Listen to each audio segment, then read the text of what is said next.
मेरा बुलावा आया, खुदा को लगा कि ये लड़की सच्ची है, से बराबर मैं इस्लामिक, मेरा बुलावा जो मुसलमान होकर, जो पैदाइश मुसलमान होकर, एक मिनट मंदिर जाते हैं, जाते हैं, अगर एक हिंदू लड़की काबा शरीफ चली गई और खुदा से मिली, मेरा बुलावा आया, तो आप लोगों ने तो जलजला मचा। मैं ये कहना चाह रही हूँ, बिल्कुल सही कह रही है, मैं बहुत खुशनसीब हूँ, मेरा बुलावा आया, बड़े बड़े अमीर तुर्रम खान बैठे हुए हैं, मिलियनियर्स बिलियनियर्स, उनका बुलावा आया नहीं है, लेकिन तुम्हारी राखी सच्ची है, राखी का बुलावा आ लगा गया। कि ये लड़की सच्ची है। और मैं पिछले, मैंने रोजे रखे परफेक्ट, मैं पिछले जब से आदिल से शादी करी, पिछले 1 साल से बराबर मैं इस्लामिक जबरदस्त, 1 साल से इस्लामिक है। मेरा बुलावा आ गया, तो अल्लाह ने मुझे बुलाया, खुदा ने बुलाया, बस और क्या चाहिए। क्या इस्लामी सल्तनत में हुकूमत गैर मुस्लिम की बात का तामीर कर सकती है?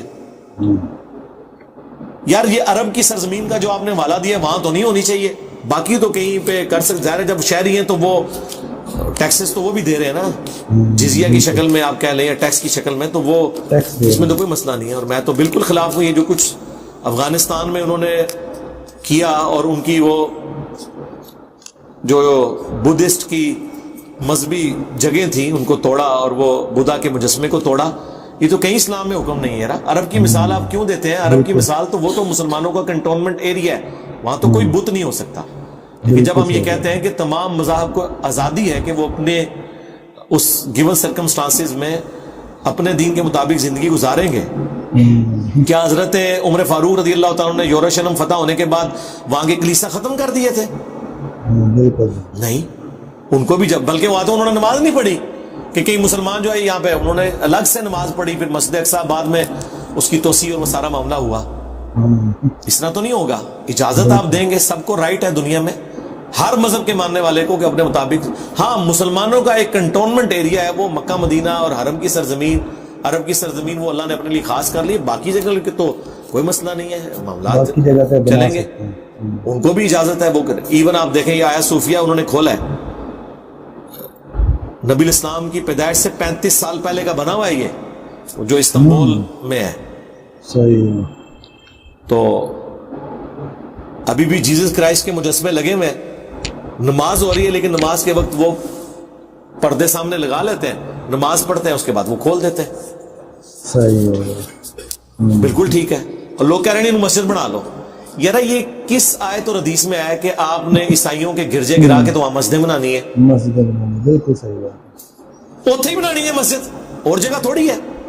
हाँ अगर वो खुद बेच दें, जिस तरह यूरोप अमेरिका में क्रिश्चियंस ने गिरजों में जाना छोड़ दिया और उन्होंने पादरियों ने मुसलमानों के हाथों वो गिरजे बेचे हैं कि यहाँ तो कोई नहीं आता तो आप खरीद लें और इसे मस्जिद बना लें, वो अलग बात है। यार छोड़ दें, गोरे का तो हौसला आप देखें। कोरोना के दिनों में आपको पता मस्जिदें छोटी छोटी हैं और वो सोशल डिस्टेंसिंग के इशू में गिरजे नहीं खोले उन्होंने, कितने मिलियंस ऑफ डॉलर्स लगा के अमेरिका के अंदर, जर्मनी के अंदर उन्होंने गिरजों को वुजू खाने और वहां पे टॉयलेट्स बनाए मुसलमानों के लिए और टेलर मेड किया है कि चलो यार हमारी एक्टिविटी तो इतवार के दिन होती है, जुम्मे वाले दिन उन्होंने आना है तो वो मस्जिद बना दी उसको। सुभान अल्लाह। क्या हमारे अंदर हौसला है कि हम किसी को इजाजत दें? कभी भी नहीं। और सरकार हम तो एक फिरके वाले को दूसरे फिरके में आने की इजाजत नहीं देते हैं। हाँ कोई अहले हदीस जाके रफुल इदैन या ऊंची आमीन कह लेना देवबंद बरेली की मस्जिद में तो उसे ऐसे देखता है जैसे काफिर आ गया। हाँ और सख्त मिजाज हो तो निकाल भी देंगे।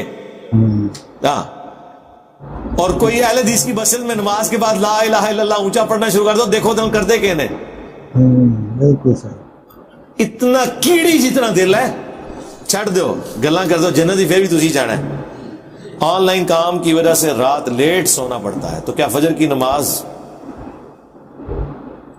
आधा घंटा 1 घंटा पहले पढ़ ले, आधा घंटा को पहले पढ़े मेरे भाई। जब फजर का वक्त दाखिल होता है तो आप पढ़ लें, ठीक है। अगर आपकी मजबूरी है तो मस्जिद में जमात का अगर आप वो नहीं कर सकते, ज्यादा नींद का गलबा है, तो जैसे ही फजर का वक्त दाखिल हो तो आप पढ़ लें। फजर का वक्त दाखिल हुए बगैर तो नहीं आप नमाज पढ़ सकते। मेरा ख्याल इससे मुराद आप ये कह रहे होंगे कि मस्जिद में तो नमाज होनी है सपोज 5 बजे, तो मैं टाइम दाखिल हो रहा है 4:30 बजे, तो 4:30 ही पढ़ लूं, ठीक है अगर कोई इतना गलबा हुआ है, वरना आधे घंटे से कोई उनको फर्क नहीं पड़ जाना। और ये जो आप लोगों को ये बताते हैं ना हदीसें कि जी वो रात को नबी इस्लाम ने इशा के बाद यानी जागने से मना फरमाया, ये उस केस में जो आम नॉर्मल रूटीन है।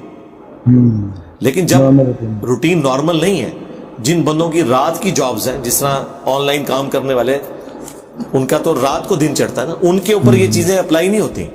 اگرچہ صحت کے اعتبار سے رات کی نیند ہی بہتر ہے, لیکن ظاہر اب ایک مجبوری ہے ان کے لیے. پھر وہ دن والا جس طرح چوکیداری لوگ کر رہے ہیں, صحابہ کرام بھی تو رات کو پہرا دیتے تھے نا, تو دن کو سوتے ہی ہوں گے نا. انہیں نہ پوچھ لیو کتنے لکھے ہے, یہ دسنے کی ضرورت ہی نہیں. ہاں کتنے لکھے ہے, یہ انجی ہے کہ میں آپ کو کوئی حدیث دکھاؤں کہ صحابہ کرام نے کھانا کھایا تو اس کے بعد ٹوائلٹ بھی گئے, اور آپ دکھائیں کہاں لکھا ہوا ہے ٹوائلٹ میں, بتانے کی ضرورت ہی نہیں ہے. ہاں یہ تو کمزوریاں انسان کے ساتھ اٹیچ ہیں. بالکل. نیند کی کمزوری, ٹوائلٹ کی کمزوری, کھانے پینے کی کمزوری, سانس لینے کی کمزوری, اس سے تو کوئی پیغمبر بھی اپنے آپ کو آزاد نہیں کر سکتا. کون آزاد